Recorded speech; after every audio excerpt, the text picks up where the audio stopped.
Disturbing. So much blood. The theater floor was slippery. Bodies with horrific injuries and the eerie sound of cell phones ringing over and over again. Dramatic testimony today in the preliminary hearing of 25-year-old James Holmes.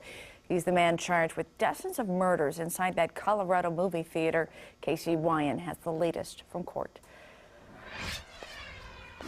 When Colorado movie theater suspect James Holmes entered the courtroom for his preliminary hearing this morning, his appearance was much different than we've seen in the past. Gone is the clean-shaven, smiling mugshot that has been released by law enforcement. Gone the dyed red hair that he displayed at an earlier court appearance. Instead, he now has very bushy, much longer, disheveled brown hair and a very long beard. He still looks very, very pale, and throughout the early morning proceedings, he looked almost disinterested, stared straight ahead, not reacting to any of the testimony that was being delivered. The first witness who was called by prosecutors, a police officer from Aurora, Colorado, who was the first person to apprehend James Holmes after the shooting. He testified that as he approached a white vehicle that was parked behind the movie theater,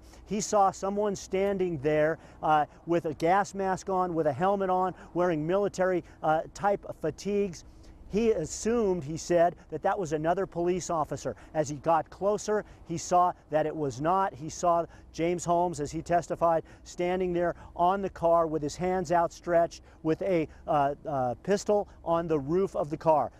Key to this case is going to be James Holmes' mental state at the time of the shooting. The officer testified that he complied with all of the officer's commands as they took him into custody. In fact, he said it was abnormal, the level of resistance he gave, which was none. He said normally when they take a suspect and drag him away, as they did with James Holmes, because they were worried that other suspects might still be in the theater, usually someone will display some sort of muscle stiffness or resistance. There was none at all. The officer testified that throughout their encounter with him, he seemed very, very relaxed. The defense is likely to capitalize on that to try to show that he had some sort of diminished mental capacity. Preliminary hearing expected to continue here in Centennial, Colorado throughout the week.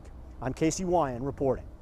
Holmes is currently facing 166 charges, including murder, attempted murder, and also weapons offenses. Parents, it's 10 o'clock. Do you know where your children are?